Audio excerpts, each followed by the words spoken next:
Okay, cool. Now I'll give a bit of context here. I've been really keen to have you join us, inverted commas, because it's just you and I. Normally we have a bit of a group doing this, but not today because it's because we're going to ask some hard questions and we don't have to be interrupted by questions that aren't hard and aren't controversial enough. So I thought it was appropriate that only the really loaded, controversial questions happen between you and I, so no one can interrupt and say, Anton, that's outrageous. Or Mike, can't agree with you, despite the fact that I've never coached a championship athlete before. So don't want any of that stuff to happen. So here goes, right? Mike Holmes, a little bit of background. Can you tell us who you are? 30 seconds. I got my first national appointment in 1984, and I accompanied my first British team in 1985. 1986 was a milestone because it was the first ever World Junior Championships. And who should be there? Sotomayor. So. Oh, really? Oh, yeah. Although it was a privilege to be on the team as a throws coach, I did actually witness Sotomayor winning the World Juniors, the first ever World Juniors in Athens in 1986. And then wow. I progressed to combined events, became a national coach for combined events. And one day a kid walked up to me at the track and said, Mike, can you help me in the high jump? And I said, oh, do I have to?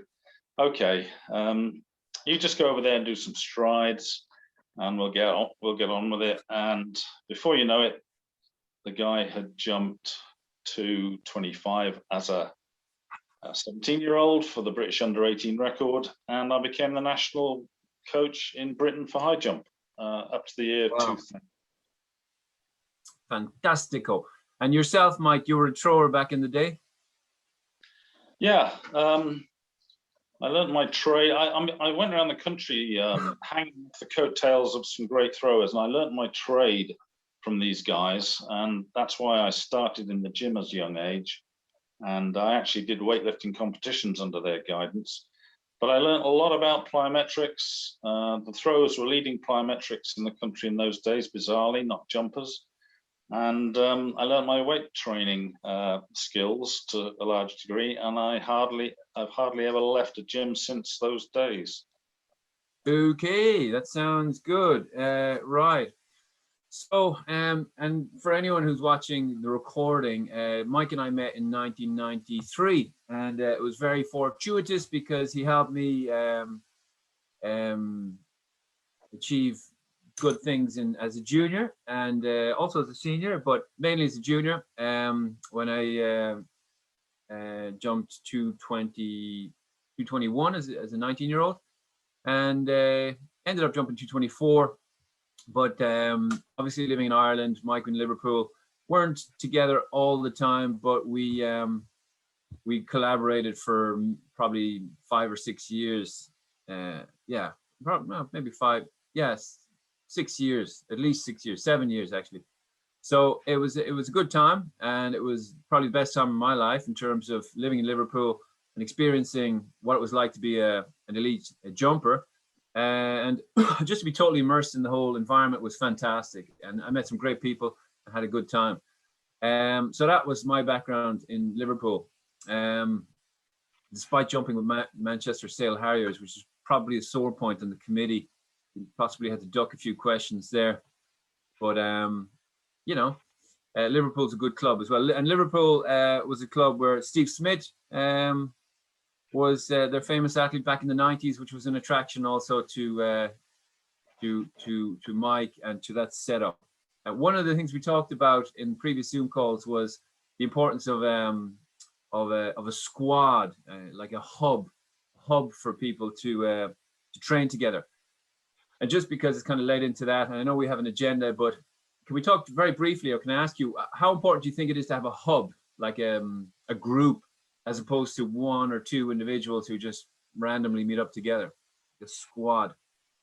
It can work both ways. I mean, I did remember back in your day, I looked around the indoor training hall and I actually counted 10 2-meter high jumpers in the hall at the same time. So that was a really good environment. And when when you're down, you get some help from your friends, and you aspire to be as good as the best in the group. And off track, it's really good to have a social group that is of like mind. So there's nothing bad to say about a group.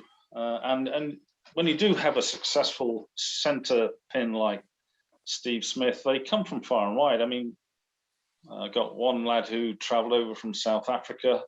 I got inquiries from Korea. So it can be a real draw when you've got something going on. Yes, indeed. Well, I do remember Tyrone from South Africa. I think he lives in Australia now, and up in Brisbane. New Zealand. Oh, he's in New Zealand, is he? Okay, cool. You keep in touch with him, or is he in touch with you? No, but another girl came up from down south to train with another of my sort of little starlets, Debbie Marty, who broke the British indoor record. She traveled up, met Tyrone, they married, and they're off in New Zealand together. And if it hadn't been for the Liverpool setup, that would have never happened. So it's a nice legacy. Debbie Marty? Oh, she was a friend of Debbie Marty. Yeah. Okay, that's interesting. Cool. They came up to live in Liverpool. Ah, right. And what was the girl's name from Canada? Lovely girl. Oh, yeah. She was an interesting character. She's a world famous authoress now. Really? Wow. Yeah. She sells millions of books, and all credit to her. What type of books? I think they're fantasy kiddie stuff, but they're on the bestseller list in the USA. So cool. Yeah, don't remember her name? Yeah, it'll come to me. Yeah, I go through the alphabet if I forget a name. Not to be fair, so you know. Oh, right, cool. Yeah, I've forgotten. Juanita May. Juanita May. Yes. I remember Juanita. She was lovely. Fantastic. Okay, so I've got an agenda. Believe it or not, an agenda. That sounds semi-organized. Here we go. You ready? This is big. Yeah. Go. Number one, fundamentals of I've mentioned. Well, what I've written it as is the fundamentals of high jump conditioning, including strength and conditioning. Now, I know we could talk about this for about 7 hours alone. Fundamentals of high jump conditioning. But if I came from Mars scenario, and I've no idea, and I'm like, oh, high jump, that sounds like a cool event. Let's try some high jump. Once upon a time, you asked me, you said, Anton, write down the 10, ingredients of high jump training, and then next step, prioritize them, right? You remember that exercise? Yeah. Yes, cool. So I'm from Mars, I'm an alien, and you're, the world's representative in high jump coaching. What's involved in terms of the Pareto principle, most important priorities, but also if you were to say, focus on 4 or 5 ingredients of training, what are those ingredients? What's the bread and butter? Well, let's start with the fact that high jump is a rather unique event because you can go an awful long way without doing any plyometrics. You can go an awful long way without visiting a gym, but there is a ceiling. I mean, there's a lot of people, and you had a Zoom call with Stefan Holm, and it was really interesting because he achieved 221 as a junior, and he didn't really embark on the conventional high jump work until he was about 20, age 20. He'd already jumped 221.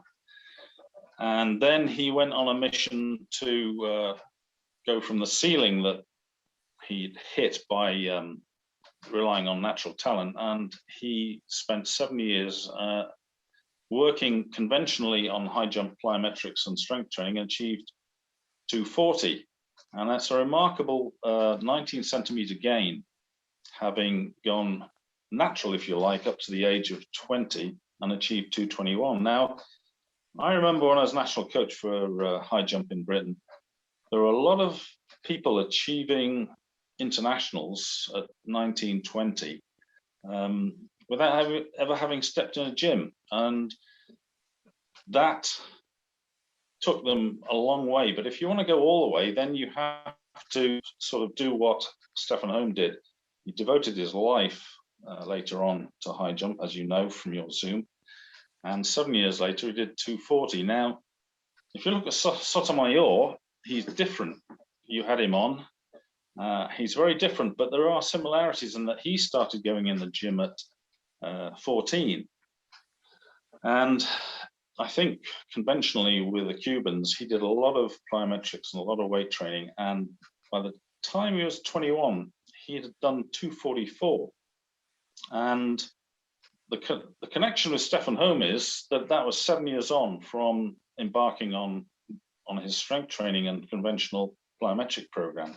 So he accelerated his progress, I reckon. And he virtually, I know he did 245 eventually, but at 2021, he'd more or less hit the top of his potential. Whereas Stefan Holm hit his at 27, but they both had this 7-year progress from starting in conventional weight training, plyometrics and that kind of stuff.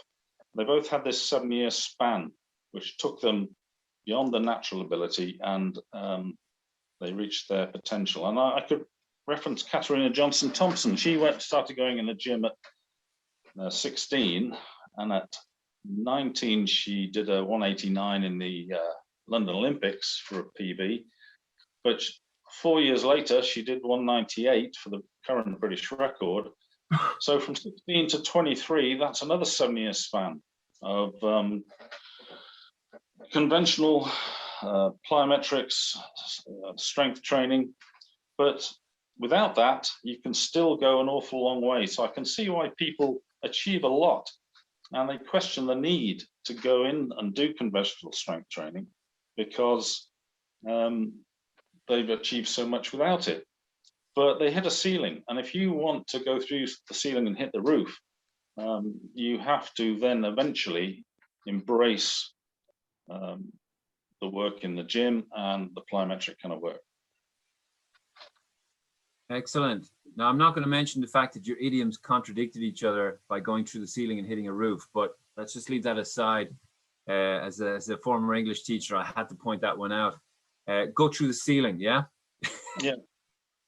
Too late for you to get that humor. Mike, we need a smile. You're not allowed to do this unless you smile, right? But I got it for viewers out there who are watching this. It's really late where Mike is, so way past his bedtime, and he's agreed to do this kindly for $10,000. So thank you very much, Mike. We're going to raise that money through crowdfunding and get it to you before 2045, just to mark the 45 of the 245 world record. Next thing we had on the agenda was the how to run a bend, right? Very, very tricky because obviously you're going to be out of balance, and you know, if you shift your hips one way or the other, your head, you know, you could lose your balance completely and fall over, or you know, fall into the bend or out of the bend or whatever. And a lot of people in the Zoom calls were asking about the bend running and you know how you improve it, etc., etc. What's your take on that? Well, the human being wasn't designed to run fast around a bend. We are designed to move in straight lines, walking and running. Now, the flop event demands a bend, a curve. So there are a lot of people who, in high jump, try and avoid running the curve. They either fight against it or they find a way of ruining it. There are two ways of ruining a curve. One is to come off early before you get your break point. So there's no real curve. It's more like the shape of a slack banana. And that's one way of dealing with the fact you don't want to run a curve. And the other way of avoiding a curve is to penetrate down to your break point, but then turn abruptly and make a corner. And so you've got a straight line followed by a straight line. And that ruins the whole purpose of the flop. So how do you run a curve? Well, basically, you just got to do a lot of curve running, get people running around in circles. And you can put cones out or whatever, but it is an unnatural thing to do because there's a lot of forces through the ankles. The top jumpers are running at such a speed that to balance out the forces, they're at 45 degrees to the vertical. that is not a natural situation. So a lot of jumpers, as I say, they find a way of avoiding the issue. But the only way you're going to learn is by running around in circles, and you can adopt any drill you like, but it's got to involve running fast, round in circles. And you see them doing it. You see people doing run rounds around the bar, but you can just set cones out and do it. But it's not surprising that people were, they resist it, but it's absolutely and utterly essential. Bend running, yeah, should be built in off season, on season, throughout the year, maybe. I think once you've got it, you've got it. But it's the novices that have the problem, mostly. If you are running fast, you cannot accommodate high jump unless you're leaning away from the bar, and you can only lean away from the bar when you're balancing out of centrifugal forces with a lean in towards the curve. So, another way, I suppose, of avoiding the issue is by not running fast. And athletes might be relatively slow jumpers, and that way they don't have to lean, and they make the curve a lot easier for themselves. But ultimately, the faster you run, as long as you can accommodate the speed with all the necessary plant angles and long plant stride and all that, you will go higher. So ultimately, for a high jumper, you should really be looking to progress the speed of approach and acceleration onto the plant. And you can only do that if you can run a good curve and balance out the forces. Imagining you're going from a 9-stride approach, Mike, does the acceleration happen into the curve, or at the beginning of the curve, or through the curve? Well, I take the view that every stride has to have a purpose. Now, you can jump world-class performances off a 9-stride, static 9-stride, or you can have a roll-on to 9, or you can have a static 11. It doesn't really matter, as long as when you're coaching, you see that every stride has a value. If it doesn't have a value, you're just wasting time. And you should really, it should be seamless. I mean, you don't want to see when the athlete puts in the effort, because each stride has got to progress a bit like a drum roll. So you don't want to see a surge at any point, and it's got to be smooth. So when you put the acceleration in, I mean, it starts with stride 1 because you're progressing right through the run, and you don't want to see any kind of surge or effort coming in. It should be continuous from the back. Obviously, you don't want to set off the back like someone's fired you out of a cannon.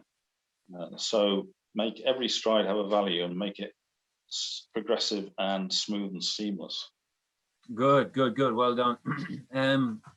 Yeah, I mean, we could probably talk about that a bit more, but it's a bit of a boring topic because you're effectively just running around the bend, but it's very, very difficult to do. There's probably some novel drills you could do, but yeah, running around a bend is running around a bend, I guess. I'm not sure if there's much you can do to strengthen your ankles. I mean, would you suggest, ankle weights, or, even those body weights, the weighted vests or anything? Is there anything that you think might help with the strength of your ankles in particular to get around the bend? And the conventional thing is a wobble board. Wobble board? Yeah, one-footed on a wobble board. And then when you can accommodate that, get some sort of masochistic coach to throw a 7-kilo medicine ball at you, right and left, and stay on the wobble board. Get the old proprioceptors going. Yeah. I mean, sand drills are good as well. A lot of people walk through sand and flick the sand left and right, stuff like that. Cool. But I think if you will strengthen through plyometrics and through high jumping, you will naturally progress ankle strength, I think. Double arm shift, Mike. What's your view on the double arm shift? Yay or nay? And do you think it's something that needs to be done very, very early in their jumping life? Or is it something that for some is insurmountable?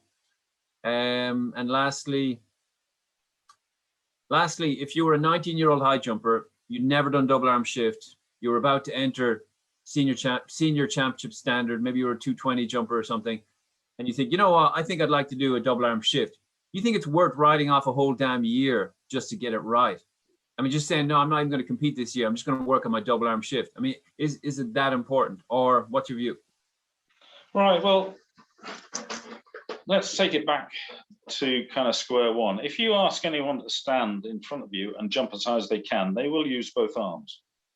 A youngster, anybody, it doesn't matter who it is, they will use both arms, say, right, stand and jump as high as you can. Both arms will be brought into play. The arms are a lift component, like the free knee. The inside knee is a lift component.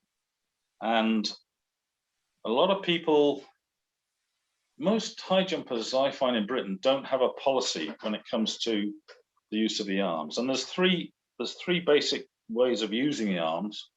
One is to raise it in advance of the jump. And I call that a leading arm. You can see people coming around and they raise the inside arm. Now that can't add to the lift, because when you come around, the arm is already in place. So it's not adding to lift, but it is making you tall. So that's the option one. And I think that's probably the least effective in terms of lift off the ground. And then using the inside arm to lift with is option number two. And if you use it and coordinate it with a free knee, you will get lift through the floor by using that arm. And it follows, therefore, that if you use both arms, you're going to get more lift than the other two options. So there's no doubt in my mind, and looking at a lot of the 240 kind of jumpers, they're employing a double arm shift, and they're not doing it for fun. They're doing it because it's effective. And you will get more lift off the floor with a double arm shift than if you don't use a single arm shift or a leading arm. So trying to build that in when you jumped, say, 3, 4, 5 years without doing that is very disruptive. I think we've had a chat about this before. I tried with Steve Smith when it dawned on me just how valuable this was. We tried to build it in, and I think it was the sort of age you're talking about, age 19. And it was so disruptive, it ruined the whole flow and his feeling for the event. And we abandoned it straight away because it was too late for him. And I think you might have dabbled with it as well. There comes a point where, you know, the way you jump is grained in. You can alter some stuff technically, but a double arm shift, the preparation for it is so different to anything that you've done in the past. There's a good chance. I mean, you might make a project of it, spend a winter at it, and maybe sacrifice it and maybe get it. But the answer is to start people off, if possible, day one, using a double arm shift. And wow, that's interesting. Late, you're causing yourself problems. Well, look, in little athletics down here in Australia, they do scissors a lot. Yeah, the tall scissors. They're not allowed to jump on flop until they're like 10 or something. But scissors drives me nuts because it's a running action, right? And you run off the floor a bit like a long jumper. Your arms are going alternate with your legs. And there's no way that you can learn how to use your arms in high jump if you're doing a scissors. That's one of the big drawbacks of scissors, in my view, because your arms are moving right, left, right, left, right, left. And the kicking scissor action bears no relation whatsoever to the flop. And I know the safety element, you know, you don't want kids taking off and landing on the upper back and on their necks. But the scissors is one of the poorest ways of developing the use of arms in high jump that you can imagine.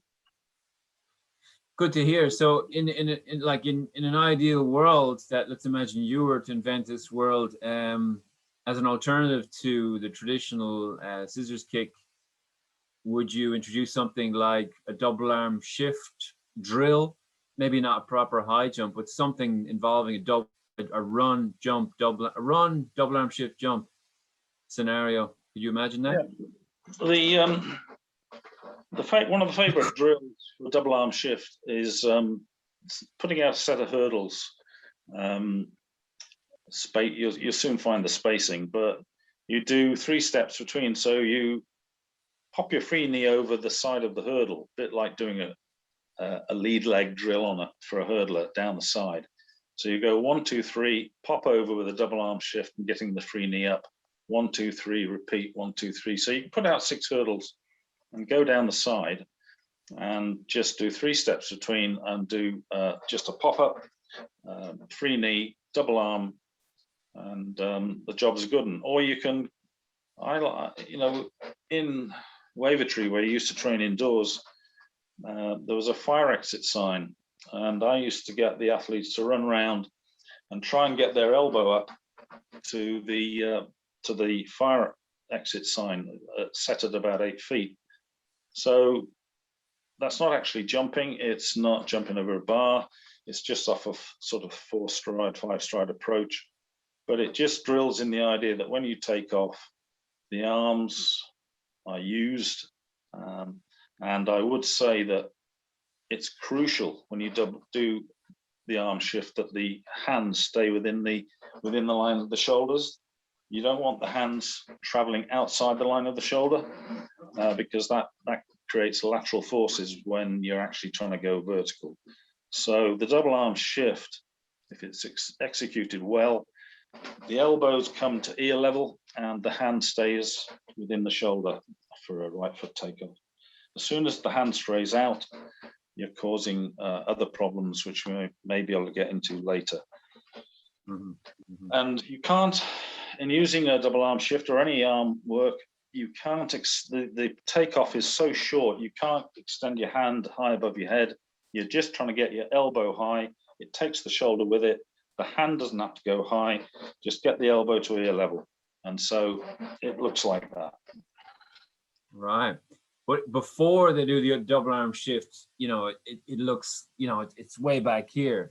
It looks quite dramatic. If you take a photograph from behind, like the ones you've shared with me, happy to share them in the forum, you got this incredibly exaggerated action, like a guy jumping off a ski ramp, downhill skiing, or ski jumps. But it looks like a ski jump posture, doesn't it? Like with the arms behind them, ready to propel. So you got about, 70 degrees of swing before you get to that shoulder height. You know what I'm talking about? The arms, when you're running, go forward and back. So one arm is always back. So when you're preparing for the double arm shift, you just, instead of bringing it forward in the penultimate, you leave it back and the other one goes back to join it. It sounds complicated, but you get this alternate elbow going back as you run. You hold one of your arms back and the other goes back to join it. And then you've got the position you're describing with the elbows behind and prepared for the double arm shift. And I would just say that one of the most crucial aspects of elite jumping is the outside arm with the elbow back is one of the key features. Even if you don't do a double arm shift, it's one of the key features of a long plant stride and lean back on plant. If you take your outside elbow, if it's withdrawn, and a lot of people do it naturally, but if it's withdrawn strongly, the upper body is taken back, the plant stride is long, you create a block and you go vertical. So the double arm shift accentuates that because you want both elbows back. But even if you don't do the double arm shift, you'll see most elite high jumpers, the outside elbow is withdrawn anyway, and it needs to be for high jumping because it sets up the lean back position on a long plant stride, if that makes sense.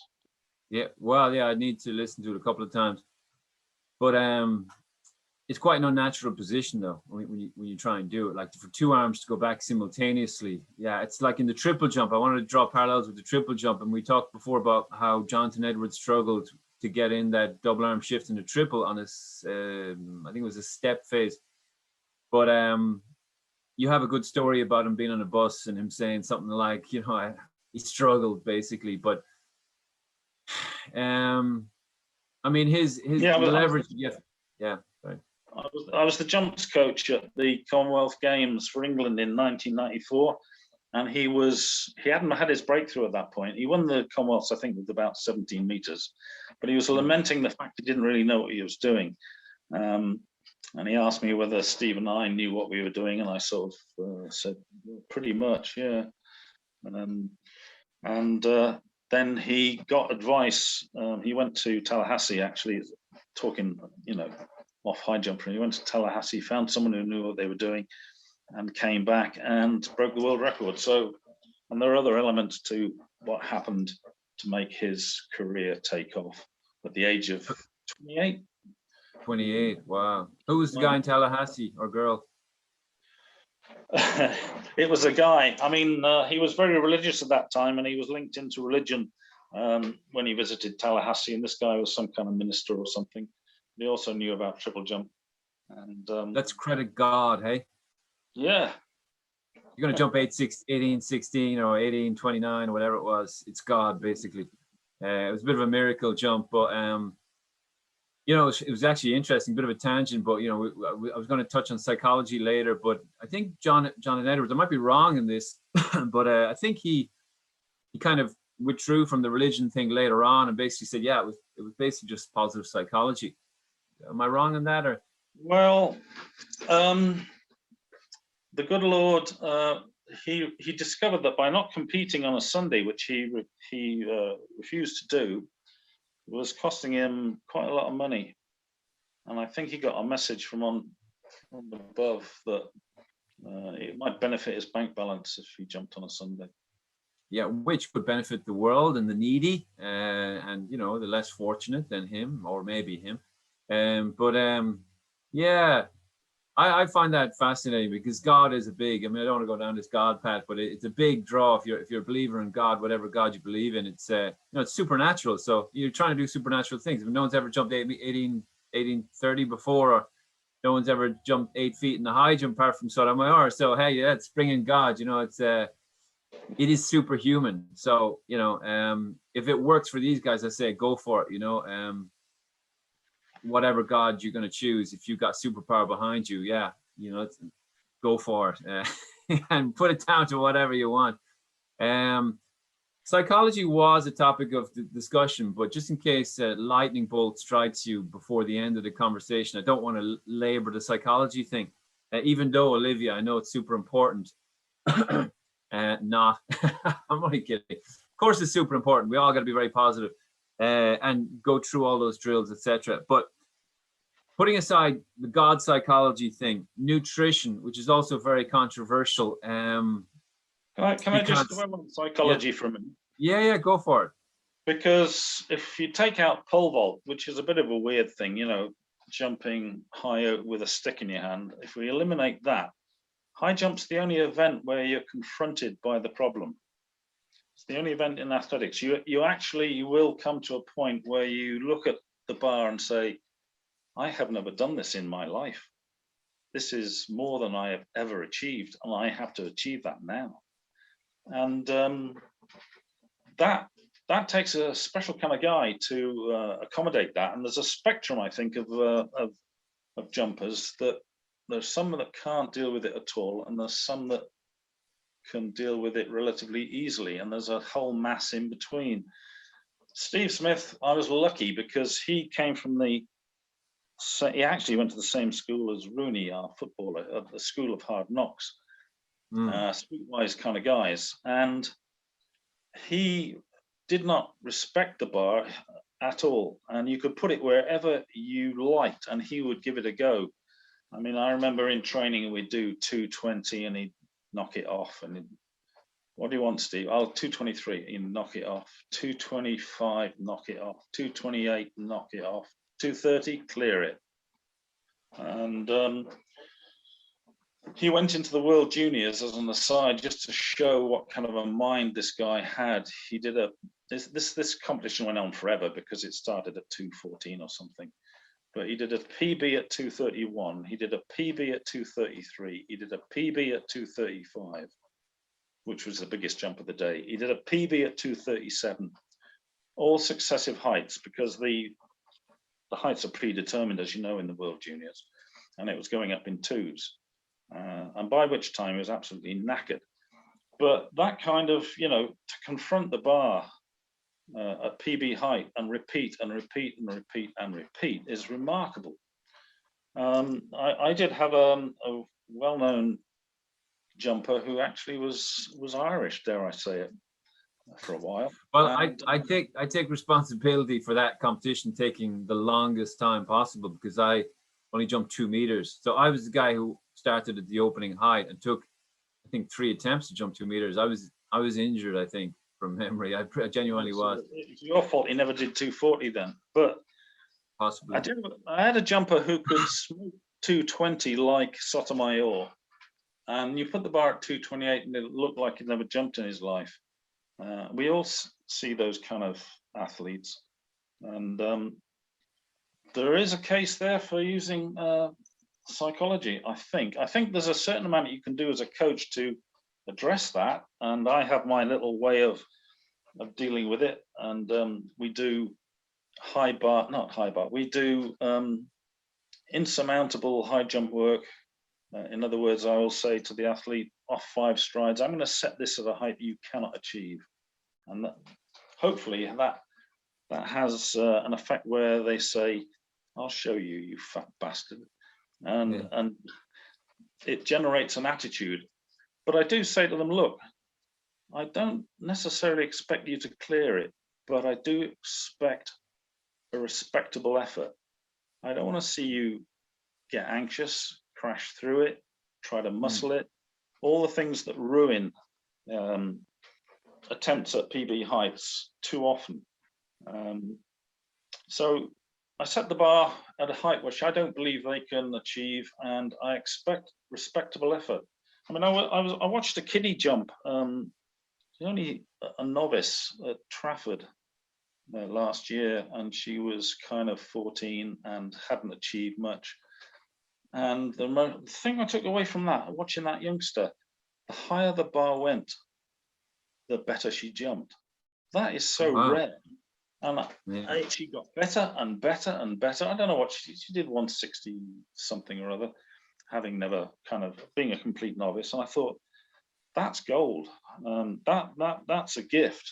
If you haven't got the gift, you need to do something about it, because you're going to be confronted all the time by something that you've never done in your life. And when the pressure's on, you've got to do it. You've got to deliver. And that, when you're a long jumper, you can hair down the runway and give it your best shot. You don't see the task. You just jump as far as you can, but you're at the back of the fan and you're staring at this bar and saying, oh my God, and you've got to find a way of dealing with that. So psychology has a place, and you can do a certain amount as a coach to try and address it, but there may come a point where you need professional input. Yeah, right. Very good. Very good. Well, this is about building the infrastructure, isn't it? What I call the infrastructure is, the facilities, the coaching, nutrition, psychology, the whole, I'm not sure how you feel about that actually, but were you a good collaborator, as a coach, or are you a good collaborator? I know you really enthuse about the team. What you do need is help and assistance. Now, all too often, people, if you win the lottery and have someone who's going to be world class, there are a lot of people who want in. There are a lot of people who want to have on their CV, I worked with so and so. So their motives are wrong from the get-go. So you've got to be a bit careful when you have people who are confidants that get in the head of the athlete without you knowing it, or make suggestions, or why did you do that? They start meddling and interfering on something that's not in their remit. So by all means, you do need expertise across many areas. Soft tissue therapists, nutritionists, psychologists, agents, commercial agents, racing agents, medics, doctors, head of the governing body. They all want a slice. So when you're putting together a package, you've just got to try and work out the motives of some of these people, because they're not always honorable. Okay, that's a good point. I'm just reflecting on that for a second. Imagine you're a person who thought you could add value to what you're doing. I'm a biomechanist, for example, and I think, oh, there's Mike Holmes. He's over there doing his thing. I think, even though I've never accomplished anything with a high jumper, I think he could benefit from me, and I could benefit from him. But mainly, I think he's a nice guy, and he's done well for the country, and I'm a proud Englishman or whatever. I'm gonna knock on his door and see if I can help him. Would you be receptive to that?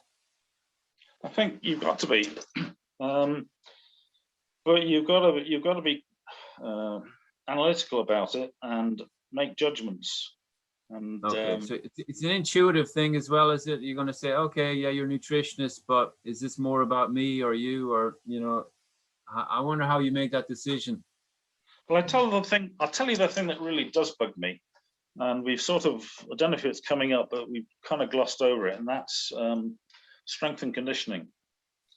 Strength and conditioning, what the athletics fraternity has done, has sleepwalked into a situation where the strength and conditioning coaches or gurus have taken over the sport. There's a lot of people down, well, most of the coaches down on my track have never been in a gym. So through default, they subcontract the strength and conditioning. And let's face it, everything a jumper, an athlete does involves strength and conditioning, whether you're in a gym or not. So I don't like the phrase in the first place. And also, just as an aside, with our coaching badges, we get insurance in UK athletics, but not for work in a gym. You cannot do weight training and be insured in Britain. So every time you take an athlete into a gym and do weight training, you're flying by the seat of your pants. If an athlete gets injured, you could be sued, and there is no insurance. So there's a lot of things conspiring against what used to be the traditional coach taking control of strength and conditioning. Now, in my view, as you get elite and the technique gets developed, the person who runs and controls the strength and conditioning controls the athlete and their fortunes, because the ability to peak, and I'd like to perhaps, that's the thing that intrigues me most about coaching these days, is achieving your personal best on the very day and the very minute you need to, which I'd like to perhaps cover later. But whoever controls the strength and conditioning for elite athletes controls the athlete. And I've heard the likes of me being described as technical coaches now. We're not the coach, we're technical coaches, because there are various other coaches, and the S&C guy might be the one. So I would urge anyone to become familiar with the needs of what goes on in a weights room, and if they can. In Britain, there's the British Amateur Weightlifters Association courses you can go on. Nothing to do with UK athletics. They don't cover it. They're far too busy covering inclusion and diversity at the moment than worrying about performance. So get yourself out there and try and learn about what goes on in a gym, because having exploited your natural ability and reached your ceiling, if you want to go through the ceiling and hit the roof, going back to point number one, you have to do some of this work that Stefan Holm alluded to back in your Zoom call. So that's my rant about, you put a team around you, get an S&C guy, it's generic stuff. He probably gives you the same stuff as a badminton player. He may never have seen a high jump competition. He may never have, or she may never have visited a track. And yet you put your athlete in the hands of this person, and he may not know the difference between training in the weights room for a long jump and high jump. And I do, because one is far more sensitive to loading than the other, for example. So Yeah. If someone knocks on your door, you've got to make sure that it's the right person. They know what they're talking about. Yeah. Okay. Okay. Well, that's important. There's a lady in Scotland who's their leading high jumper, and apparently her partner is her strength and conditioning coach, or her partner is her coach dash strength and conditioning coach. But I don't know if it's her main coach or just her strength and conditioning coach. Have you heard of that lady? Yeah. Yes, I know who you mean. The name eludes me at the moment, but it sounds like a pretty ideal setup. Nikki Manson coaches Ray, Yeah. Bob Brow, Nikki. She's achieving a great deal. And also, I mean, I spent a lot of time at Loughborough, which is supposed to be the center of the universe in Britain. I call it the black hole because astronomically, shining light goes into a black hole and nothing comes out. And I think that sums Loughborough up perfectly. And I dealt with some of the S&C guys in there, Dr. So-and-so and whatever, not a doctor, but PhD. I'm always wary about someone who uses the title doctor if they're not a medical doctor. But anyway, and the stuff they were giving, I mean, it would, it would have suited hammer throwers, things like deadlifts and stuff like that, sluggish, double-footed nonsense. They were unfit for purpose, and they're English Institute of Sports Strength and Conditioning coaches. So it's a bit of a bloody minefield, frankly. It is a minefield. So, okay, again, ideal world scenario. Ideal world. You've an 18-year-old who's just about to embark on a strength, like a gym strength program. What do? What's the solution? You're not insured. I mean, do you need to go in and do the strength and conditioning courses yourself to get insured and then become both? How do you manage that obstacle? Well, that's an issue, Anton. And if we look around the UK at the moment, we haven't got anyone who can guarantee, just at the moment, in the men, getting over 220. For heaven's sake. I mean, Dalton Grant went to the Tokyo World Champs and opened his competition at 231 and cleared it. Yeah. Steve Smith went to Gothenburg and opened his competition in the Worlds in Gothenburg and opened the comp at 229. And this is 20, 30 years ago. So the pursuit of performance has taken a huge back seat in this country. And the answer is, I mean, Jonathan Edwards. I know how he got his strength and conditioning was done by the guy that I went to learn strength and conditioning from when I went to Newcastle pursuing a degree, but it was really pursuing athletics. 20 years on, he was using the same guy that I was introduced to, Norman Anderson. And he learned his trade in the weights room, did Jonathan. He was, for a skinny guy, he was as strong as an ox. Now these guys are, there's a few of them left in Britain, mostly old school kind of dinosaurs like me, who can probably accommodate this work. But the answer is, it's a gap. It's missing. It truly is missing. And I mean, if you were interested later, we could go into the kind of detail that is absent. You get people doing cleans and snatches, which I was part of the group that developed that in the 60s as power development for athletics. But we're 60 years on, 50 years on, where is the single leg rebound counter movement work in the gym? It's not done. There's a ton of stuff you can do in the gym that is high jump specific and nobody does it. It's bizarre, absolutely bizarre. So the answer is, don't let dinosaurs die out before you milk all the information you can get out of them. Well, yeah, that's true. I've not heard you silenced so readily in the past. I'm reflecting. I think it's a very tricky one because sports science is a university discipline now, and strength and conditioning is a is a career.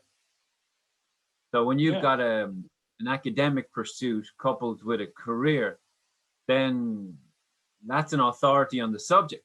Now you yeah, bring an authority to the subject to an event where that information is complementary. Yeah, and I mean, I'm trying to think of a good metaphor, and I pride myself on thinking of good analogies and metaphors. But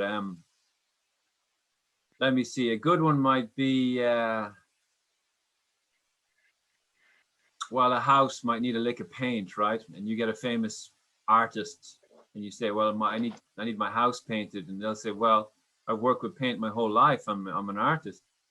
And then they draw a picture of a swan in the front of your house with a sunset, and you're like, I just wanted blue, or charcoal gray. And they're like, well, I'm an artist, this is what I do.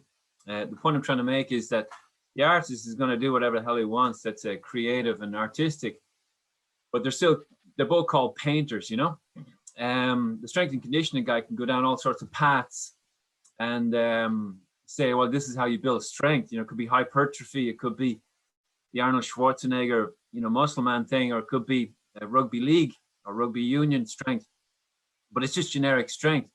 Whereas, really, really good strength and conditioning person would have a dozen different types of strength up their sleeve, from gymnasts to ballet dancers to high jumpers to the rugby league. The question is, does your master's degree in, sports science with a major in strength and conditioning cover that? I seriously doubt it, unless they spent significant time with people like your good self. I'd say that typically academics are probably a decade behind the real world. And I don't think that could be disputed. I mean, generally, the real world is the field test for experimental techniques in anything. And then the academic guys get wind of it, and they do experiments in a lab and, say, oh, well, it's been peer reviewed by a dozen smart people. And now it's fact, despite the fact that 10 years ago they were doing it in the field. My point is that as long as the strength and conditioning authority comes from a highly structured academic background, personally, I would question their authority when it comes to taking the reins of Katharina Thompson-Johnson or anybody on the basis of a strong resume.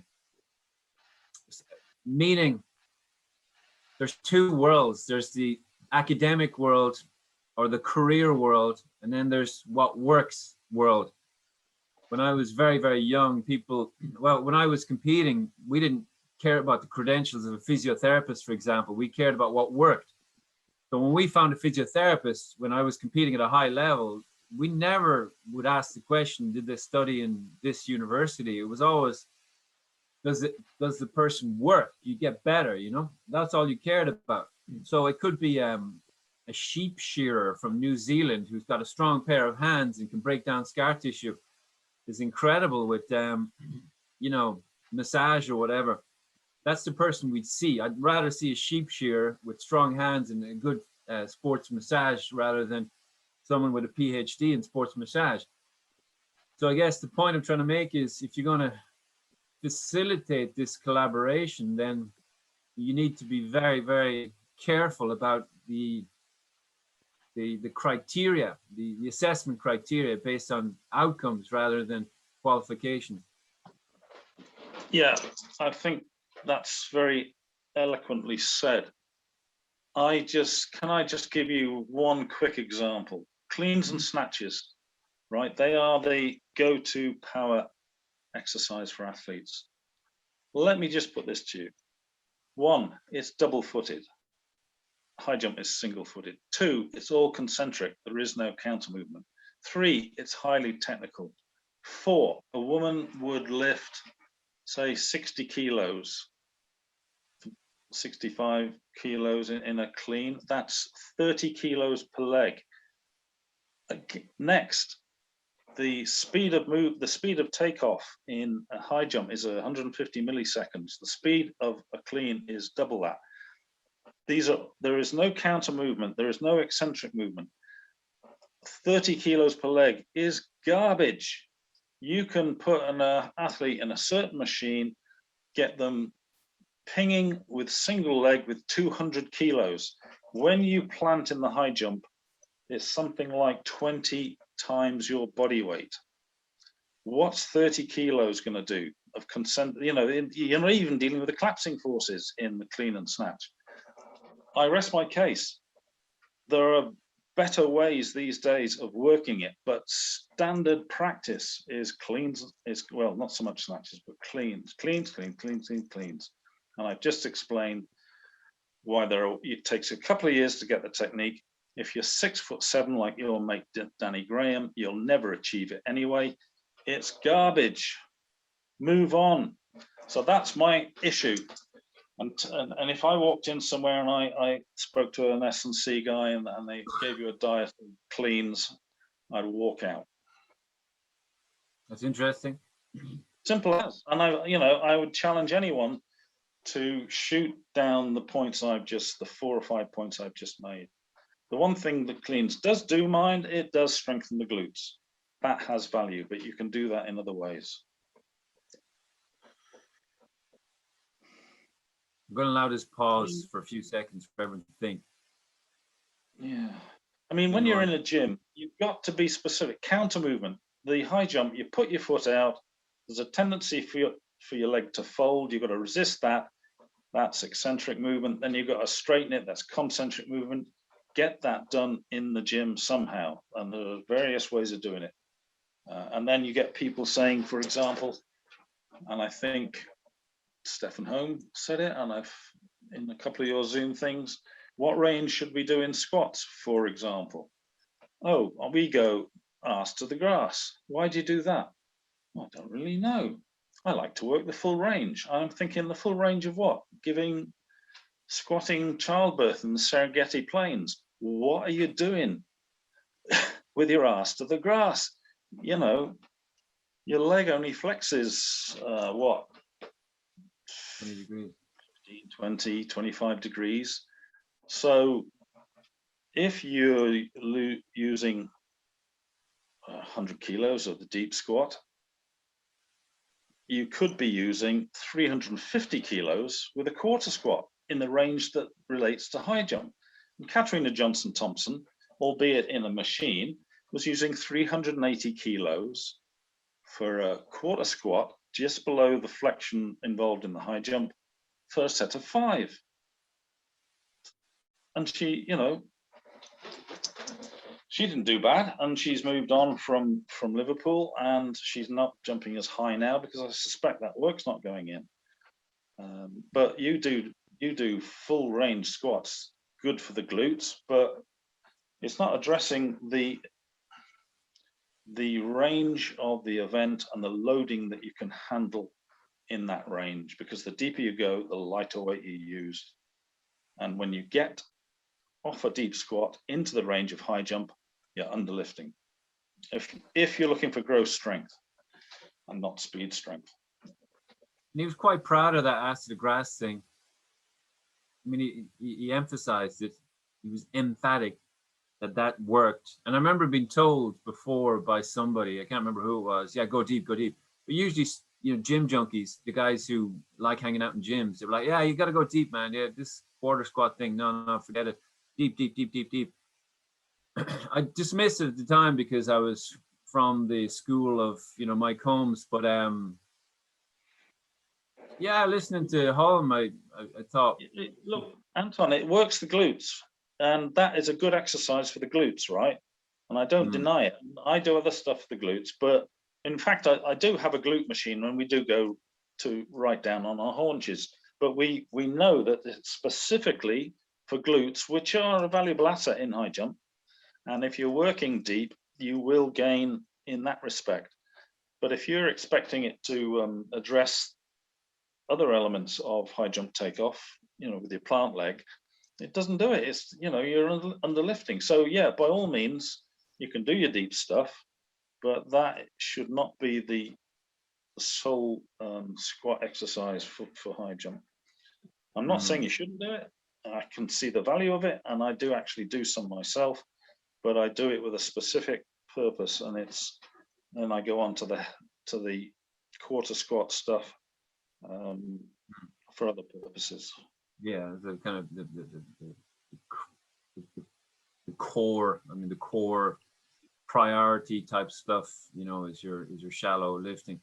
That's very interesting. I mean, that could be a whole dedicated talk, maybe for another time. But nutrition, Mike, really don't want to forget about nutrition. It's a hot topic, mainly because there's always a fear that people with eating disorders, both male and female, might react badly to advice that you need to be lean or trim or a particular weight or an appropriate weight for jumps, and consequently starve themselves or become bulimic or harm themselves in some way. So having mentioned that, I just want to ask your opinion about whether there's merit in encouraging an athlete to lose weight if it appears that they're overweight, however The you hot measure. potato at the moment, the hot potato. Look, the science is clear.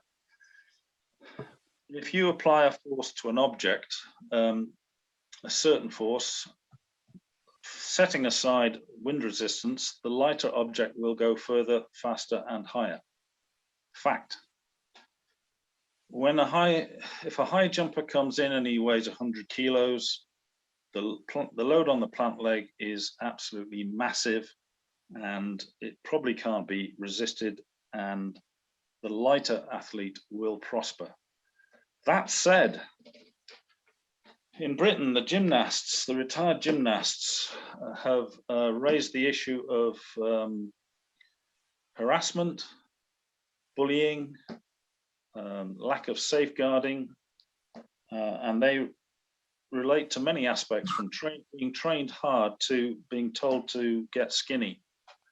And we now have issues. The governing body of UK athletics has got rid of most of the people who know of anything about athletics recently, but they have put out an advert for 2 safeguarding case officers. What I'm building up to is the fact that I can foresee in the near future, anyone who advocates that an athlete loses weight will lose their coaching license. Fact, end of. They're moving in that direction. So, I mean, bearing in mind the science that for a given application of force, you will jump higher if you have less mass. How do you go about establishing that with an athlete? Well, I think it's a nightmare, frankly. The Germans, back in your day, I don't know if you remember, they used to chain smoke. Used to see them smoking away, and I'm thinking, they're supposed to be athletes. Mind you, they only have to do 9 strides, so it doesn't matter if they can't breathe, because they're suppressing their appetite, right? Now you can overdo the process and get so skinny you can't apply force. So that's why I said for a given force, you can lose weight to the extent you can't apply the given force, and that becomes counterproductive. But let's just look at the medics. It's not just eating disorders, and what it is as much as bulimia and so on. When a female athlete loses a certain amount of body fat, the body goes into an emergency situation, and the women lose menstruation. And in doing so, they mess up their hormones, and they lose the ability to take on calcium, and they get stress fractures or stress reactions. It's called amenorrhea. So you have belly dancers, long distance runners, and people of that ilk who develop stress fractures and bone loss, and that's separate from the long-term eating disorders. So it is a nightmare. I mean, quite a lot of women I know have developed stress fractures in their feet, and I think they've been on the fringe of losing their menstruation and the estrogen that goes with it. So all this goes on, and then, I mean, I have an athlete who has taken it upon themselves without any input from me whatsoever to go skinny to the point it was clearly damaging their athletics, and you're actually trying to plump them back up because it's that counterproductive. The answer at the moment, Anton, is there isn't an answer. It's a minefield. And it's a balance. It's a balance. I mean, you know, why I have to use this word again and again and again, but like people seem to have lost track of balance, you know, not too heavy, not too light. It's a no-brainer. Athletes are driven creatures. Some of them will take it upon themselves to do it of their own volition, and you have no control over it. And as you say, it is balance. But just talking about going away from the body weight thing to basic nutrition, high jumpers are lucky. It's a lazy man's, lazy woman's event, comparatively speaking. People might get offended by that, but you're not a decathlete, you're not a 10K runner, you're not a marathon runner, and it's you can get by with a lot lighter loading than not loading, but intensity of training. But the one thing that, you know, go to a nutritionist for sure, but you should know the basics as a coach. For example, if you're going in a gym, protein, taking on board protein, if you're going in a gym, for example, and you're doing a 2-hour workout, there is obviously protein is the muscle building group of amino acids. You have a golden window, for example. You should kind of know this kind of stuff, that it used to be 30 minutes to 60 minutes when it was optimum to take on protein after a heavy workout. They're questioning whether that should be extended to 2 hours. But there is a golden window, and they call it an anabolic window. So when the UK athletes came off the track at major championships, the doctor would immediately shove a bottle of protein shake in their hands before they'd even got their spikes off to try and repair and recover. So make yourself familiar with this kind of information. And also, for example, you can only ingest productively about 25 grams of protein at any one hit. So it's no good stuffing yourself with Christmas turkey, all elements and trimmings, because it won't be effective. And how much protein should you take as an athlete? Have you got any views on that?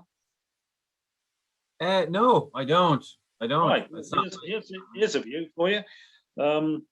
It varies between 1 gram of protein per pound of body weight to 1 gram of protein per kilo of body weight, which is a factor of 2.2. But if you're somewhere in the middle, you won't go far wrong. So if you can only ingest 25 grams a time, you probably need 4 sets of 25 grams over a day just to get the protein in a high training period. Apart from that, in our event, you know, I think I just recommend the Mediterranean diet, which is the healthiest diet on the planet by all accounts. But another aspect is competition, sustaining. I mean, some of the top high jump competitions go on for 2.5 hours. You know, the better jumpers have the harder task. I mean, in combined events, the ones who can't jump very high, they do their 165 and they go off to the restroom, happy days. 2 hours later, the Katarinas and the Tiams of this world are still there. And that's when the business end of the event goes on, and they've got to sustain their energy for that kind of period. So there are aspects of sort of maintaining energy throughout a long competition as well that I think the coach needs to take on board.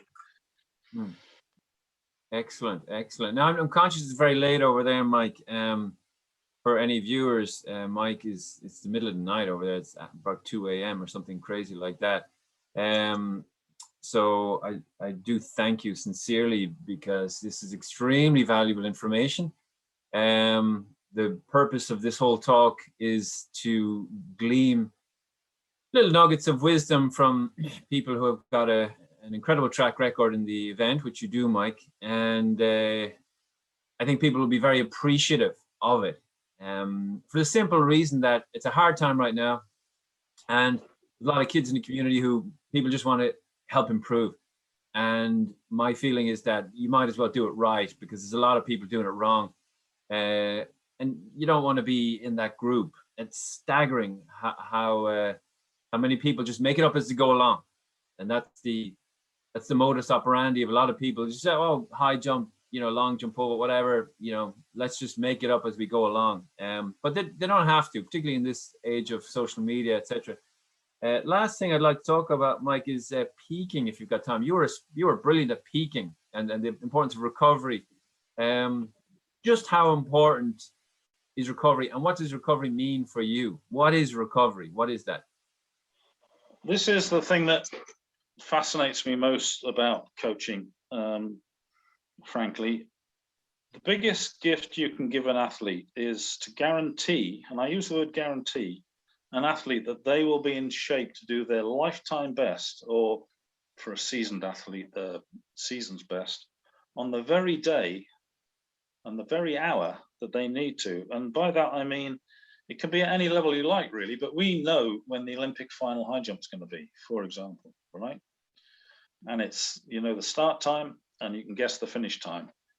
As a coach in September, you have to be able to guarantee your athlete that they will be in the shape of their life on that day, on that hour. And that's the thing that really fascinates me. You don't have to be an Olympic athlete. You could be, aspiring to be the English schools champion, for example. And the same thing applies. So obviously we know that to program a peak, you work back from the end point. But it starts in September or October when you start winter training. I mean, take Katerina. I mean, as an aside, we wanted to target, or I wanted to target, the British high jump record indoors, which was 195. So we set about that in September, and because I like to do damage to individual eventers, you get a combined eventer, coming out doing a 697 meter long jump or a 197 high jump. It amuses me, actually. So, we agreed that we would task this, and the indoor champs was the middle of Feb. So we geared most of the winter to that end, and we achieved that on year one, and we wanted to repeat that on year two. So we did 196 in mid-February, and next year we did 197 in mid-February. But it's not random. Everything has to be subservient to that task. The competitions, the taper out, the whole thing has to be governed by that date and how you get there. I remember Steve Backley, he did a phenomenal training in South Africa in January. He did about 91, 92 meters in the javelin. And everyone said how fantastic it was. And I said, that's so sad. And people say, what do you mean so sad? He said, because he won't win, he won't beat Jan Zalesny in the summer, and he didn't. So it's, if you're gonna produce a peak when you want it, you have to be prepared to go to the depths of despair at some points leading up to that, and accept that that is part of the process. If you can jump high when you don't need to, you're not training hard enough. It's simple as. I remember, Steve Smith, he needed about 6 weeks or 2 months of tapering out to achieve good high jumping, and it required some what we called garbage competitions. I mean, there might have been diamond leagues, and he could go there and earn a bit of money, but he would only be doing 228, 230, because we knew that down the line he'd do 237 when he'd tapered out. We did a GB USA match, for example, in Edinburgh back in the days when such things, were on the calendar, and he did 215 on a wet, cold day. And he was in the stands in June crying. I've got the Worlds in Stuttgart, the end, beginning of August, and I've just done 2:15. I said, what's the solution, Mike? I said, well, what are we going to do now, Steve? Everything's, in the bank. The money's in the bank. You've earned it. But if we're going to peak, you've got to start doing nothing. You've got to be happy doing nothing between now and Stuttgart. And he went there and did 2:37 for the bronze. I mean, that was in the day when 2:37 only got you the bronze. I mean, you'd be a world hero now if you're doing 2:37. But the point is that high jump is very sensitive to loading and work. So when I say do nothing, I mean no loading. You do strides, you do jumps, but you wouldn't be in the weight room, you wouldn't be doing plyometrics, because all that money's in the bank. People don't realize that when you gain strength, it decays at the 1/3 of the rate of gain. So if Katerina does 380 kilos on the squats and then leaves those in April as the strongest high jump woman in the world, possibly, and by August, she's only capable of doing 350, she's still the strongest in the world. And she hasn't been in the weight room because the strength doesn't decay at the same rate as, say, cardiovascular fitness. So once you get your head round that doing nothing at the right time is the best gift you can give to an athlete, and once they buy into that, you're on the way to achieving peak. I mean, high jump's a strange event. I mean, I've been lucky to go across so many events, and it's not even comparable to a long jump, because long jump requires so much speed. That's the biggest factor. The one who runs fastest probably jumps the furthest. It doesn't apply to high jump. So the taper out is different for high jump and long jump, for example. High jump, you can damage high jump by, Steve Smith went to a national squad in the winter and he couldn't get off the floor. And he was heartbroken. And I said, that's sensational, mate. So why? I said, it shows you're training hard, but there'll come a time when you can stop that. You can come out of it. You'll retain all the qualities that you built up, and you'll start to fly. And that's the process. It only works if you're a really, really hard trainer, because if you're not training hard and you rest long, you're retired. It's retirement. So this process only works for someone who really knocks the nails in the coffin in the winter, and gets into such a position that the legs are like tree trunks and nothing's working. Once you get in that state, you cannot, you stay away from competition and you avoid putting yourself out there. And it's only you and your coach knows what state you're in, because you know that down the line, once the load comes off, you're going to fly. You really are going to fly. So tapering out for high jump can be weeks, absolutely weeks. And one of the problems with high jump, well, with coaches, it's their destiny to coach. I mean, I went to the world champs indoors in Poland. I was rooming with a guy. I won't mention his name. He's very prominent. And Kat was resting up. I gave her a week. I gave her the normal week off before a major. And the day before this guy's athlete went into competition, he was in the gym. I said, "What are you doing?" "She's competing tomorrow." "Oh yeah, we're doing activation." I thought, what the hell's activation? Because that's only been recently invented, activation. Yeah, I've heard about it. Yeah, well, what it is, it's dealing with coaches' insecurity. Do you know what? If we don't train, we're gonna get detrained. It's all gonna ebb away. So we better go in and do some activation. And nobody really knows what it is. But what it is it's dealing with the coach's insecurity. Well, just in case, we better go and do something. I'm just so nervous. So, you don't dig up a seedling and look at it, see how it's getting on. You believe that it's going to happen. It's going to sprout. Well, once the athlete buys into this process, and especially high jump's the one where this process works better than ever. Train hard and rest long, and do nothing at the right. Be happy to do nothing at the right. Bed rest at the right time. I mean, I had two high jumpers I was working with. they missed the Olympics at Sydney. They both went on holiday it was late August. They went on holiday. They came back. They did a GB international, and they both set the Olympic standard, which they'd missed in the summer. They'd been on holiday for 3 weeks.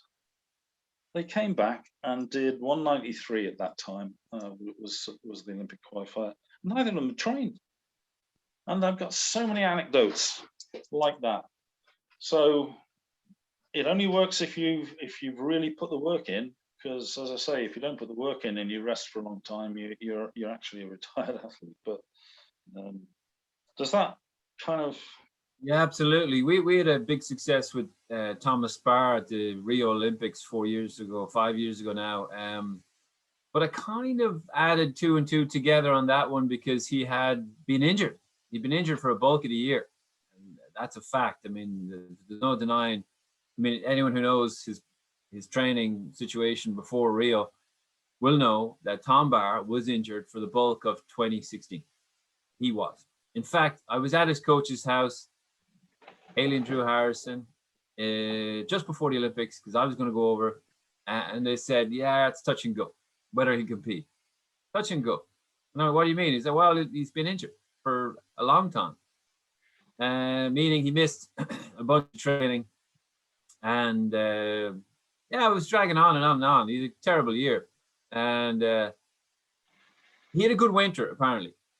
That's what I gleaned. And I immediately thought of your theory on that for high jump. But he went to Rio with very little training under his belt. However, he got in the aerobic stuff. So he was a light guy. He is a light guy. He's a very slim guy. But he got in the aerobic stuff, and he'd done all the strength and hardcore kind of conditioning stuff. But by the time he got to Rio, it was falling into place. It was like maybe the temperature or something, this training camp they went on or something. It started clicking. So he just built up the aerobic stuff again. And yeah, he smashed the Olympics. He was the freshest guy in the arena. He was fresh. He was raring to go. He ran 47 seconds, 47 something in the final, finished 4th, just missed out in the medal. But he won his semi-final at the Olympics, and he dominated. He was light in his feet. He was fresh. He was hungry. But I was there. I was in the front row at the stadium. I couldn't help but think, oh, this is a fresh athlete. He's in no way tired. No way.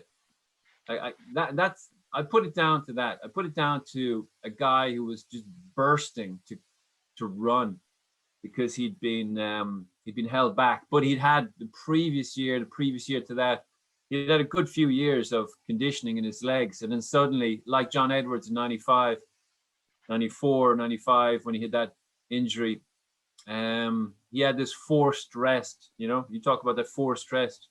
John Edwards was injured in 93. Was it 90?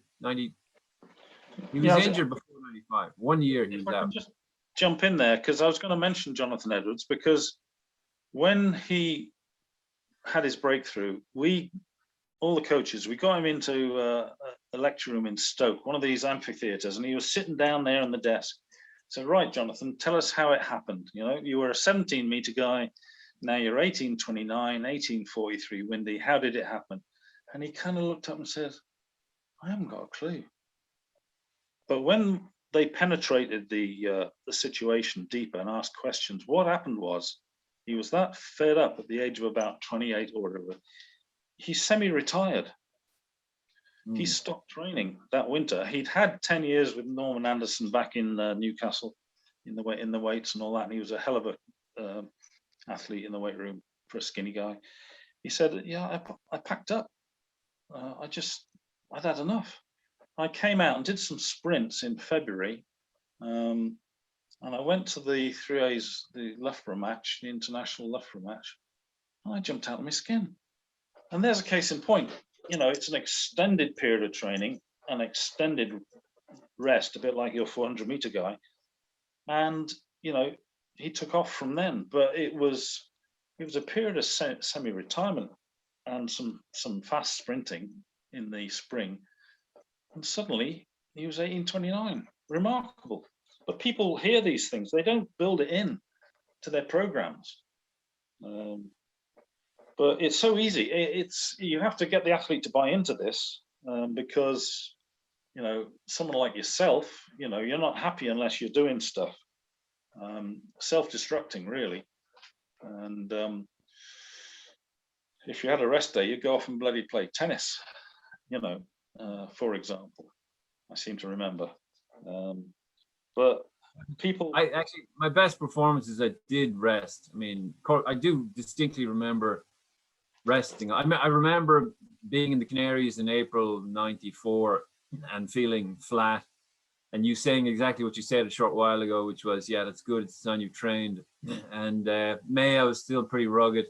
By June, I was coming out of it. And I remember before the Cork City Sports, where I jumped 221 at 18, I was in bed. I mean, did the bed rest thing. I was full on recovery. I was like a bloody cancer patient. I was just in bed all the time.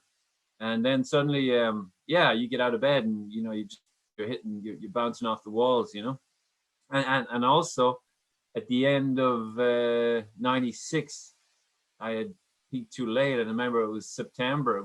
The season had finished.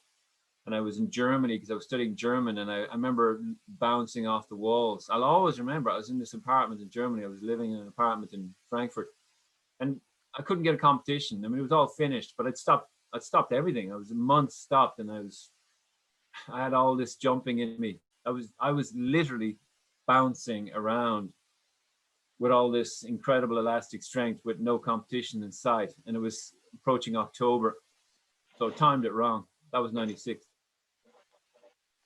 There's a little short phrase, and it's one I like. Training is destructive. Yeah. When you train, you break your system down, and it's adaptation, so it rebuilds and can take more loading next time. So you go and train again to gain the adaptation. You put a heavier load on, you break your system down, it repairs, and you're capable of lifting more or competing at doing more work intensively. And that's a step process, but it's a continuum of breaking down, repair, breaking down, repair, breaking down, and the taper just extends that. And you just alluded as well to how it works. Whether you kind of built that in the future after that as part of your way forward, I don't know, but people hear these stories and they just ignore them. It's bizarre to me, absolutely bizarre. If you get the timing right, you can guarantee a special performance. You can guarantee it. And then, what greater gift can you give an athlete? Absolutely, and recovery. Absolutely, Mike. It's late. You got to get some sleep. You've been a superstar. Really appreciate it. Again, the Patriots. Big up to the Patriots. Massive season. What do you learn from the Patriots? American football. The Patriots. Look, the National Football League is designed so you have 8 wins and 8 losses for every team. It's a level playing field, and yet they've had a 20-year dynasty. And how that happened is really fascinating to me. And I got the book called The Dynasty to try and figure out how the coach and the team achieve the impossible, and that's dominate a sport which is set up so you cannot possibly dominate the sport. And that's why I love the Patriots, mate, because they've achieved the impossible. And it's a fascinating insight into how that can happen when the system is designed to make it impossible. Fascinating. You need the system, don't you? The system is important. Well, it was coaching, and there's a miserable old coach. I'm probably mirroring myself. He's probably my role model, and I apologize for ranting tonight because once I get something, I do tend to lose the plot. And not at all. Apologies for that. It was fantastic. It was fantastic. Really great insights. I think it's gospel. Gospel according to Mike, but it's gospel to me. It's universal. I don't think a lot of your points you could debate with any degree of, criticism. You could question things. You can say, I'm not sure about this, I'm not sure about that's fine. But I think, when you're tried and tested, when you're proven, then, I think any jury would say, yeah, we're quite happy with some of those theories. but it was very, very useful, very, very useful. I'm very glad we've got it recorded. So anybody who finds it particularly useful, send us an email, and you can send me an email and I'll pass on any questions. But we'll be sure to not blitz Mike with too many questions. Mike, I'll go to bed. Thank you so much for that. It was magic. Really, really appreciate it. You're welcome, and I hope it strikes a chord here and there with some people. Sure it will. I've absolutely no doubt.